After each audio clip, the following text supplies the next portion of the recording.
Hello everyone, back tuning into today's second video. Going to have a look at the weather for the next week to 10 days, or today's second video, which will take us around the 14th of March, and we'll be able to extend out beyond that with extended GFS and ECL ensembles for around a couple of weeks. We'll have a look at the CFSV2 at the end of the video for the next 4 weeks. Takes us pretty much to the end of March. I'm going to start off with a few pictures that have been shared with us here and there, so we'll begin with that. Just say that the 5-day forecast has been released, so if you want to see what weather going to be doing in the next 5 days in detail, then have a look at that video on GalsWeather.com and also on the YouTube channel as well. Don't forget to give us a thumbs up on the videos. Let us know that you're enjoying them. Let YouTube know that you're enjoying videos by giving them a like. Also, don't forget to leave a comment. Let us know what you think in the comments, and also subscribe to the YouTube channel. Right, so we're going to begin with some pictures. This one shared on Facebook by Ben Farrington, showing Glencoe snow. So I've had some snow up in Glencoe, and yes, it looks pretty wintry there, doesn't it? Some pretty deep snow up there in the Scottish mountains. Also a little bit icy on the roads. It's from last week, but I think there's still quite a bit of snow left up there in the Scottish mountains. And very wintry looking landscape there up in Glencoe. So pretty snowy up in the Scottish mountains. They've done okay for snow this winter up in the mountains. It's just the rest of us that haven't done very well for snow. But up in the Scottish mountains, they've done not too badly at all. This is showing Telford flooding by our good friend Savvy. So again, this shared on Facebook. Some really deep-looking floodwaters there in Telford, looking pretty deep with the flooding, and the floodwaters up in Telford. This from last week. Excuse me, up from last week again. So hopefully now the floodwaters are going down a little bit.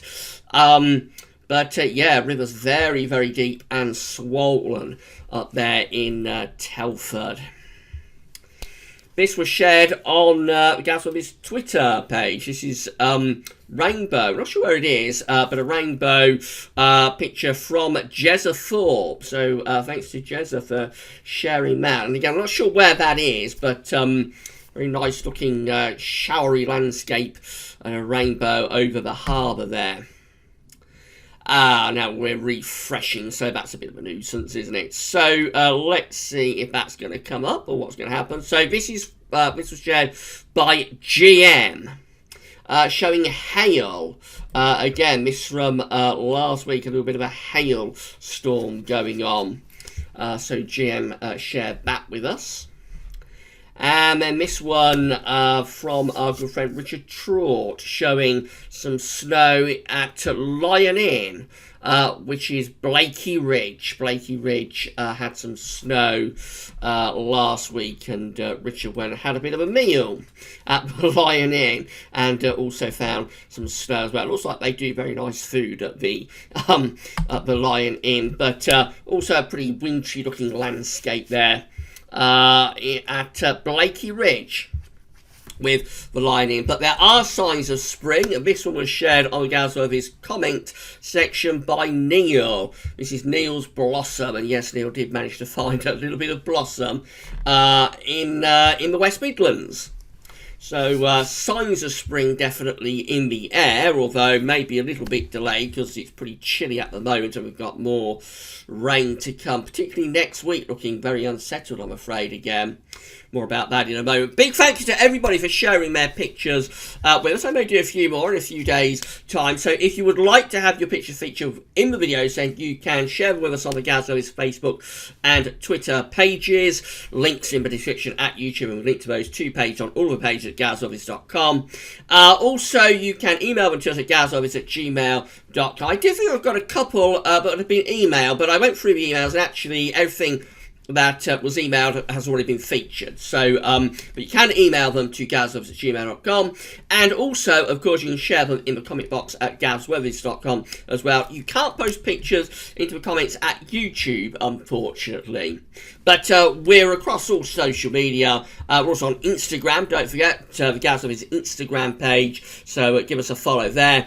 And yeah, you can. We're easy enough to get hold of if you want to have your pictures featured in videos. And when we've got a bit of time, we're always happy to feature those pictures in the vids. Big thank to everybody for doing that.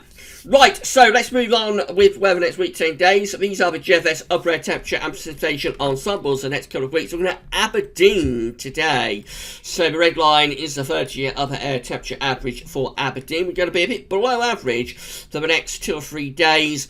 Early next week, we go a bit milder than average, and then we slide away with the temperatures again into the second half of next week, and actually up to the middle of the month. But overall, it does look quite cool, really, for Aberdeen, up to the middle of the month. I mean, there is a milder interlude just there, but generally quite cool up to mid-month. Beyond that, into the second half of the month, this is extended range stuff, really.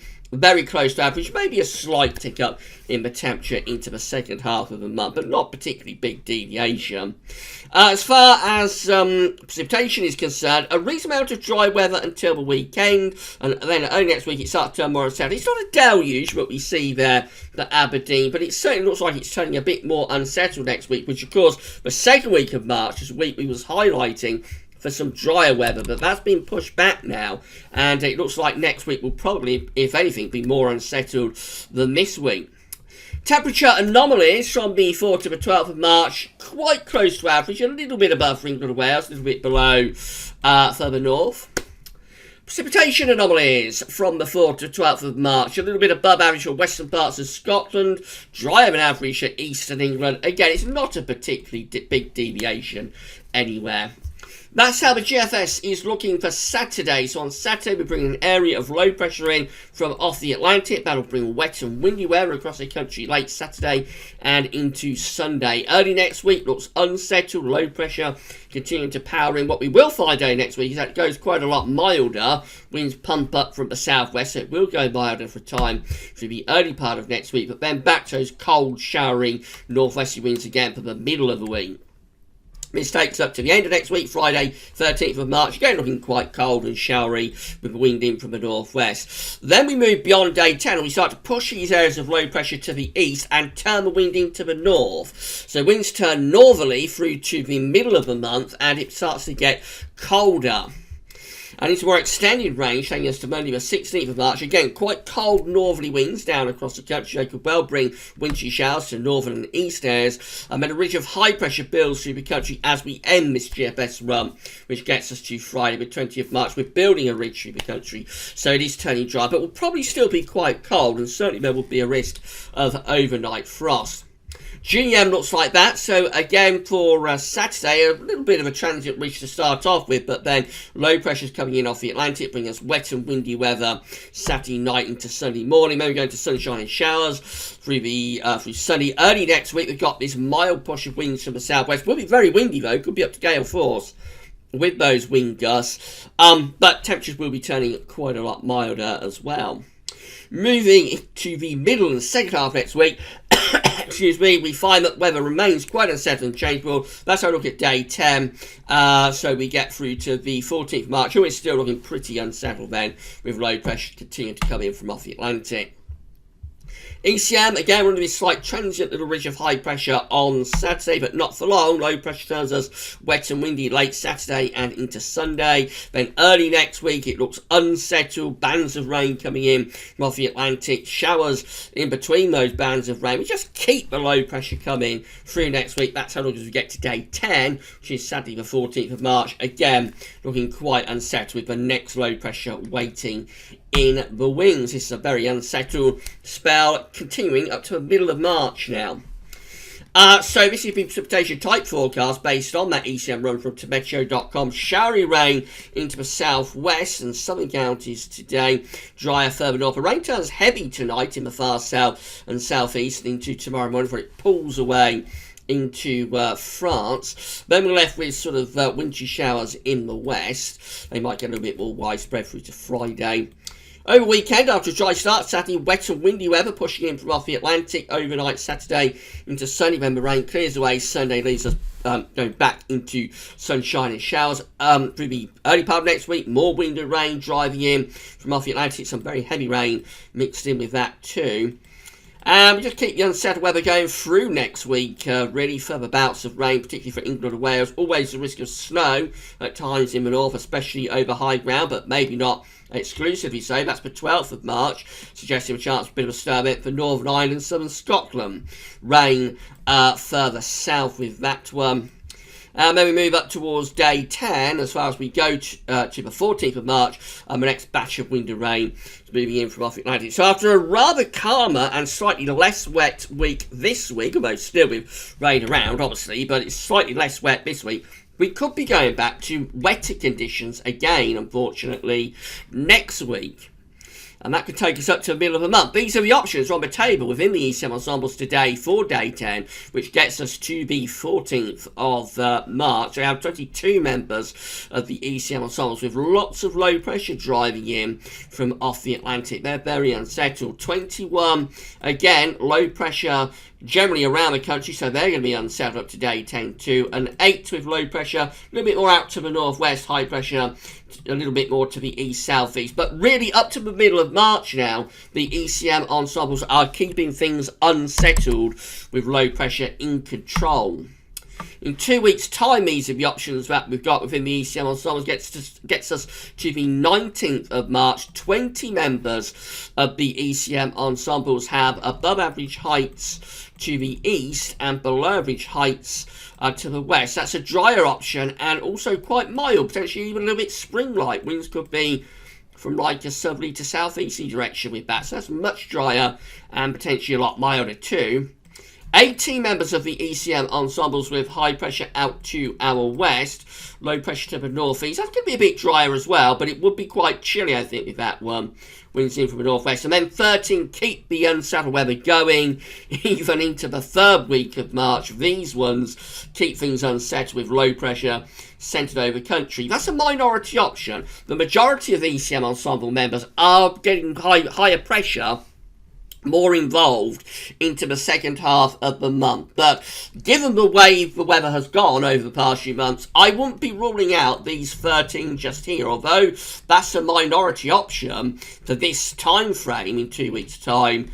I mean, just how difficult it's proving to build in some higher pressure at the moment, and has been through this winter, and now we're going on into the spring as well. But I wouldn't rule out those 13 really, but are keeping things very unsettled even into the second half of the month. But again, I have to emphasise that the ECM ensembles are moving more towards higher pressure into the second half of the month. If you take the 20 that we have just here and the 18 that we have just here, then obviously the ECM ensembles are moving towards higher pressure second half of the month, but don't rule out the unsettled weather just keeping going even into the third week of March. CFSV2 continues to look like this. So these are 500 millibar heights broken down into week periods. The first week period takes us from the 4th to the 10th of March. The coming week does look unsettled. Below average heights to the north and west. We're bringing in westerlies from off the Atlantic. So a continuation of very unsettled weather there.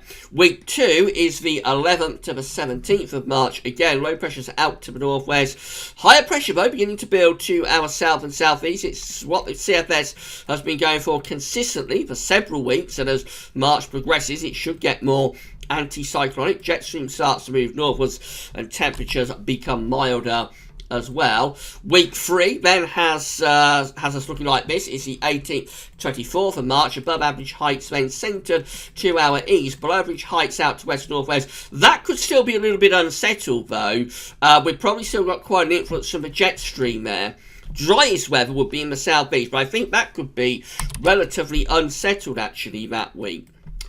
Then we'll probably go through to high pressure for week 4, which is the 25th to the 31st of March. Above average heights, again, building to our south and southeast. Low pressure being pushed out to the northwest. That's going a lot drier and also a lot milder as well. Proper spring-like weather then for the last week of March. So we shall see how it's all going to pan out. Obviously, I mean, around a week ago, 10 days ago, we was expecting next week to go to high pressure and to become drier. It was always going to be a second week of March. It looked like it would start to get that transition going to higher pressure. Now, next week is looking unsettled, and probably more unsettled next week than it has been this week. It's not been completely settled this week, but at least the rain the deluge just sort of eased off a little bit this week, but next week we could have some quite active bands of rain. Now we're sort of channeling like week 3 and week 4 into the second half of the month for some high pressure, but whether that gets pushed back into like the first week of April, we shall have to wait and see. Eventually we will see this unsettled weather that we've been in since the end of September. We will see it running out of steam and will change the pattern and we'll go to high pressure. But quite when it's going to happen, it remains to be seen. Hopefully it will be in the second half of March and we'll be able to get on with some proper drier conditions. But it is a bit of a worrying sign that the drier weather that was set for the second week of March is now being pushed back, and actually the second week of March could in fact be wetter than the first week of March. So eventually we're going to get a change, but when it happens, we're going to have to wait and see. Right, tomorrow we'll have a week to 10-day video update again for you, so come back for that then. That's all for now though, and thanks for watching.